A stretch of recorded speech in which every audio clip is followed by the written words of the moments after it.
안녕하십니까. 이츠벤츠 정세영 과장입니다. 오늘은 처음으로 실내에서 차량 없이 이렇게 촬영을 하게 되었는데요. 여러분, 차량을 구매하실 때 어떤 방식이 제일 좋을까요?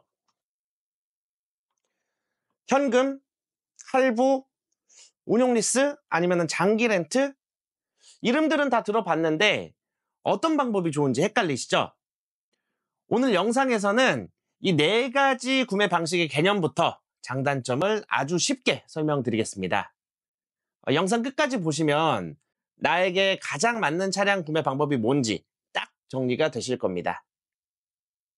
이 4가지 구매 방법을 각각의 기본적인 개념부터 간단하게 설명드린 후 상세하게 안내드리도록 하겠습니다.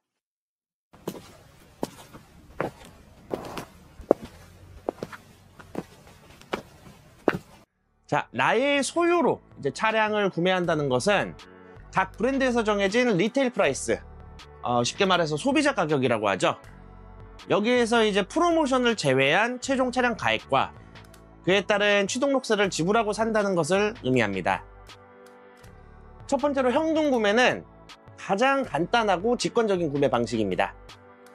차량가액 전액을 이제 한 번에 현금으로 결제하는 방식이죠. 여기서 현금이란 실제 현금, 그리고 계좌이체, 카드 결제를 포함한 대금 전체의 금액을 의미합니다. 여기서 카드 결제를 할부 구매로 헷갈리시는 분들도 계시는데 쉽게 생각해서 애플샵에서 아이폰을 카드 3개월로 구매하시면 애플샵 측에서는 이제 카드사에서 결제가 모두 이루어졌으니까 기기를 소비자에게 드리는 거고, 구매자는 애플샵이 아닌 카드사에 이제 매달 나눠서 비용을 지불하겠죠. 두 번째, 할부는 차량 대금을 전액이 아닌 일부 현금으로 선납하시고 나머지 부분인 이제 할부 원금을 정해진 개월수로 나눠서 다달이 월 납입하는 방식입니다. 신용카드와 비슷한 개념이지만 자동차 구매 캐피탈사를 이용하여 진행하는 방식입니다. 다음으로 운용리스란 차량을 빌려서 쓰는 개념입니다. 차량의 소유주가 내가 아닌 리스 회사가 소유주이며 사용자인 나는 월 리스료를 내면서 차량을 이용한다고 보시면 되십니다. 리스 계약 기간이 끝나면 차량을 리스 회사에 반납하시거나 원하신다면 인수도 가능하십니다. 마지막으로 장기 렌트입니다. 가족들과 함께 제주도 여행을 가면 여행 기간 동안 차량을 하루든 이틀이든 렌트해서 사용하시듯이 신차를 장기 기간 동안 이제 계약하고 리스와 마찬가지로 빌려 타는 방식입니다. 장기 렌트는 보험까지 포함이 되어 있어서 리스보다는 조금 더 소비자 친화적인 방식입니다. 자, 상세히는 모르겠지만 어느 정도 이제 4가지의 구매 개념이 머릿속에 그려지셨나요? 자, 그러면 각각의 장단점과 조금 더 상세한 정보를 안내드려 보도록 하겠습니다.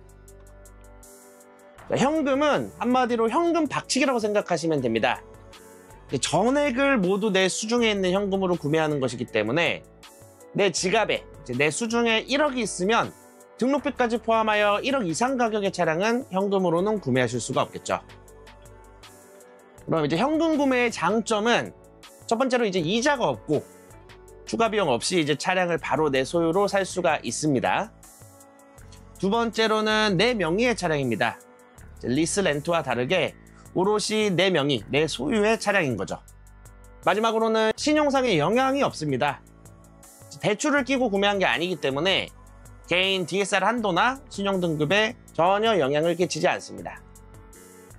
단점으로는 이제 장점이랑 겹쳐지는 부분이긴 하지만 목돈이 필요합니다. 내 수중에 5억이 있는데 1억짜리 차를 사고 싶다면 전혀 문제가 없겠지만 모아둔 현금이 1억이 있는데 1억짜리 차를 이제 영끌해서 플렉스해서 사버린다면 수중에 남아있는 돈이 없겠죠.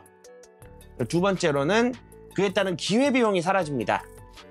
위와 마찬가지로 5억이 있는데 1억짜리 차를 구매한다면 4억이 남으니까 이제 그 4억 가지고 투자나 다른 곳에 사용할 여윳돈이 남아있지만 1억이 있는데 1억짜리 차를 구매하는 데 있어서 현금을 다 써버린다면 좋은 곳에 투자할 기회가 없어진다든지 긴급 상황에 다른 곳에 사용할 수 있는 자금이 없다는 점입니다. 할부는 이제 원하는 개월수, 금융사마다 조금씩 상이하기는 하지만 통상 36개월, 48개월, 60개월 이제 진행이 가능하시고 요즘은 뭐 72개월이나 100개월 진행 가능한 것도 있다고 합니다. 참고해 주시고요. 이제 일부 또는 전액을 금융사에서 차량 회사로 납부하고 이제 구매해서 다달이 월 납입으로 나눠내는 개념인데요. 개월수만 다를 뿐이지 아파트 구매, 이제 매년 융자와 같은 개념이라고 보시면 되시겠습니다. 할부는 대출을 하는 개념이기 때문에 심사를 보고 승인이 나야지 진행이 가능하신데요. 이제 사용하고자 하는 금액에 따라서 그리고 개인의 신용도에 따라서 심사 결과가 달라질 수도 있습니다.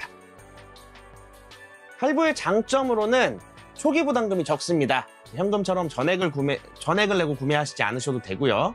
승인만 난다면은 뭐 초기 비용 영원으로도 구매가 가능하시기 때문에 보유하고 있는 현금은 투자나 다른 목적으로 이제 융통이 가능하시겠죠.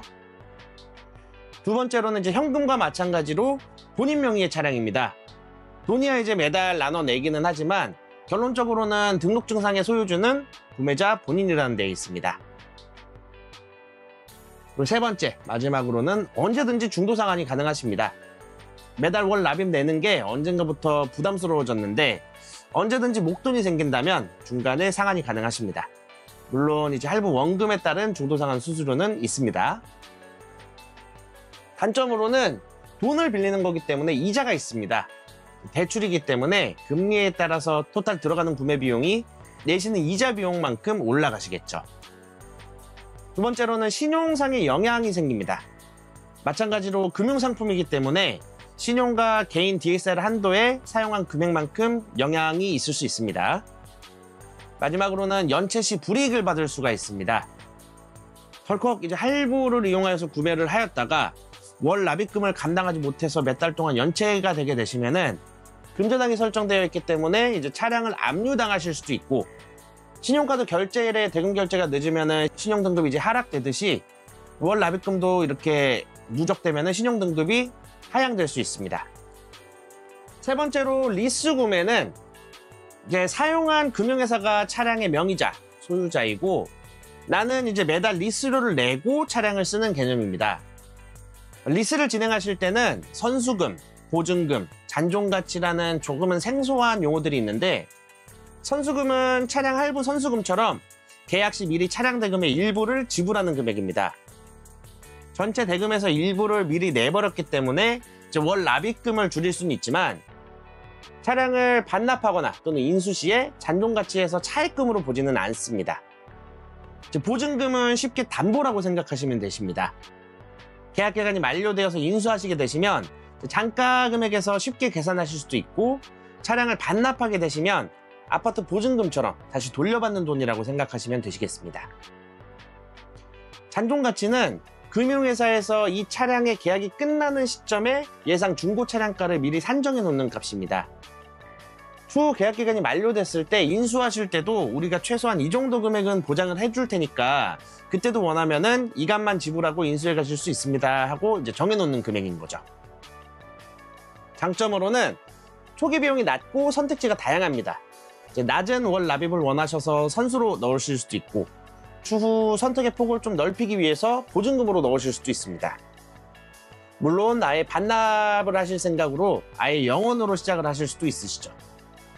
그리고 세금 혜택이 가능합니다. 통상 사업자는 비용 처리해야 할 부분이 있는데 월 납입을 이제 사업 비용으로 처리가 가능하십니다. 이제 영상 뒤쪽에서 비용 처리 한도 등은 이제 따로 말씀드리도록 하겠습니다.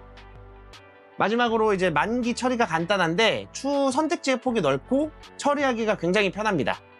이제 계약 기간이 만료된 후에 차량을 인수하여서 내 소유로 할 수도 있고 이번엔 좀 다른 차를 타보고 싶은데 하실 때는 편하게 이제 반납하신 뒤에 돌려받은 보증금으로 다시 다른 차량으로 변경하면서 또다시 보증금으로 사용이 가능하시겠죠. 단가와 보증금의 비율을 맞춰서 내셨다면 중고차값 또한 걱정하실 필요가 없으십니다. 단점으로는 차량이 내 소유가 아닙니다. 만료 후에 인수 전까지는 리스사의 명의이기 때문에 사고나 이렇게 불미스러운 일이 생겼을 때는 인수하실 때는 상관이 없지만 추후 반납하게 되실 때는 사고에 대한 추가 비용이 발생을 하실 수가 있습니다. 그리고 키로수가 제한이 되어 있습니다. 계약 기간 때 정하실 수 있겠지만 통상 1만, 2만, 3만 이렇게 키로수 제한에 따라서 월 납입금이 조금씩 상이하여서 반납 시에 정해진 키로수가 초과가 되셨을 경우에는 제 1km마다 몇백 원씩 추가금이 발생을 합니다. 마지막으로 중도 해지 페널티가 있습니다. 이제 계약을 하게 되어서 리스사는 자사의 명의로 차량을 구매해서 만료가 되기 전까지는 해약하게 되면 처리하기가 애매하기 때문에 할부보다 위약 페널티가 굉장히 셉니다. 그리고 인수할 때 이제 잔가 차액의 추가금이 필요합니다. 잔가는 높게 잡아놨는데 보증금을 조금만 넣고 시작했다면 잔가와 보증금 차액만큼 인수하실 때는 추가 납부가 필요하십니다. 마지막으로 장기 렌트입니다. 가족과 제주도 여행을 가시면은 여행 기간 동안 차량을 렌트하여 사용하듯이 신차를 장기 기간 동안 계약하고 리스와 마찬가지로 빌려 타는 형식인데요. 아까 안내드렸듯이 보험까지 이 렌트료에 다 포함이 되어 있기 때문에 굉장히 편리하게 사용을 하실 수가 있으십니다. 장기 렌트의 장점으로는 보험, 세금, 정비가 일반적으로 모두 포함이 되어 있어서 유류비를 제외한 유지비 걱정을 딱히 하실 필요가 없으십니다. 두 번째로 이제 사고 처리나 대차 서비스가 용이합니다. 보험이 모두 포함이 되어 있기 때문에 사고 발생 시에 모두 다 보험 처리를 하시면 되시는데 이때 다른 구매 방식과는 다르게 보험료 할증을 또 걱정을 하실 필요가 없으십니다. 물론 이제 보험 처리하셨다고 해서 월 납입금이 변동되는 일도 없으시고요. 그리고 계약이 만기되면 다른 차량으로 쉽게 바꾸기가 좋습니다. 이건 리스도 마찬가지기는 한데요. 본의 아니게 사고가 발생해서 추가 비용 내는 일만 없으시면은 간단히 계약기간 만료 후에 차량을 반납하고 다른 차량으로 렌트를 진행하실 수가 있으십니다. 마지막으로 개인 신용 한도에 영향을 미치지 않습니다. 할부 리스와는 다르게 DSL 한도에 영향을 끼치지 않으며 승인율이 조금 더 할부나 리스보다 유한 편입니다. 단점으로는 리스와 마찬가지로 차량 소유권이 내 명의가 아닌 장기 렌트사의 명의입니다.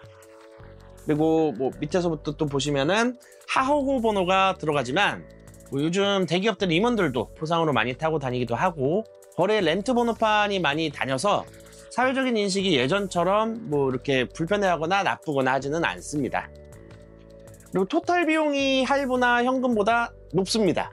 렌트 회사의 이익금과 보험료까지도 포함이 되어 있기 때문에 단순하게 월 납입금 곱하기 몇 개월 이렇게 계산해 본다면은 전체적으로 들어가는 금액은 조금 더 높다고 보셔야 되실 것 같습니다. 그리고 계약자에 따른 월 이용료가 상이합니다. 이제 26살 기준인데요. 26살 이상이냐 아니면 이하냐에 따라서 보험료의 차이가 있기 때문에 계약자의 나이에 따라서 월 납입금이 조금씩 상이합니다. 자, 이렇게 현금, 할부, 리스, 렌트 4가지 차량 구매 방법과 각각의 장단점들을 알아봤는데 이제 보기 쉽게 정리해서 왼편에는 장점, 오른편에는 단점 이렇게 손쉽게 볼 수 있도록 하나로 만들어 봤으니까 한번 참고들 해주시고요. 그래서 어떤 분들이 어떤 방법으로 구매하는 게 좋으실까? 정답은 없습니다만 내 상황에 맞는 방식 선택이 가장 중요합니다. 금전적으로, 자금적으로 충분히 여유가 있으시고 내 명의로 자산을 갖고 계신 걸 선호하시는 분들이라면 현금 구매로, 일정한 소득이 있는 직장인들, 그리고 난 이 차를 정말 지금 너무 당장 사고 싶은데 자금이 조금 모자라신 분들은 할부를, 비용 처리가 필요한 개인, 법인 사업자이시거나 일반인들이더라도 개인 사유로 인해서 명의를 은닉하시고 싶으신 분들은 리스로, 마지막으로 리스와 동일한 이유의 추가로 편한 차량 유지와 관리, 그리고 보험비가 비싸신 분들은 장기 렌트로 구매하시면 되시겠습니다. 마지막으로 일반 직장인이 아닌 이제 개인 법인 사업자분들은 비용 처리도 분명히 중요하실 텐데요. 현금 할부 리스 렌트 모두 이제 차이는 좀 있지만 비용 처리는 다 받으실 수는 있으십니다. 제가 지금 안내드릴 내용은 2024년 기준이고요. 세법은 매년 변동이 되기 때문에 세무사를 통해서 또는 관련 자료들을 더블 체크하셔야 합니다. 그래서 총 비용 처리가 가능한 금액은 현금과 할부 같은 경우는 차량 감가상각비에서만 매년 최대 800만 원. 거기에 이제 현금은 차량 매각 시의 차량가와 할부 같은 경우는 매달 내는 월 납입금에서 이자에 해당하는 부분만 추가로 처리가 가능하시고요. 리스와 렌트 같은 경우는 리스료와 렌트료 각각 800만 원, 매년 800만 원, 그리고 유류비 등 유류비는 최대 700만 원까지 인정이 됩니다. 운행기록부를 작성 안 하시는 경우에는 이렇게 700, 800 해서 총 토탈 1,500만 원 한도 내에서만 비용 처리가 인정이 되지만, 운행기록부를 작성하실 경우에는 업무 사용 비율에 따라서 1,500만 원 초과분도 추가 비용을 일부 인정받을 수가 있기 때문에 정확한 기록을 유지하시는 것이 중요하고요. 최근에는 GPS 기반으로 자동으로 운행일지를 작성해주는 모바일 앱 같은 것들이 생겼다고 하시니까 활용해 보시기를 권해드립니다. 세법은 말씀드린 대로 언제고 변동이 될 수가 있고, 일반 사업자, 간이 사업자, 면세 사업자 등등 사업자의 종류에 따라서도 비용 처리 받으실 수 있는 거에 있어서 차이가 조금 있을 수가 있기 때문에 세무 전문가와 정확한 상담을 하여서 정확한 비용 처리 방법을 파악하시는 것이 좋겠습니다.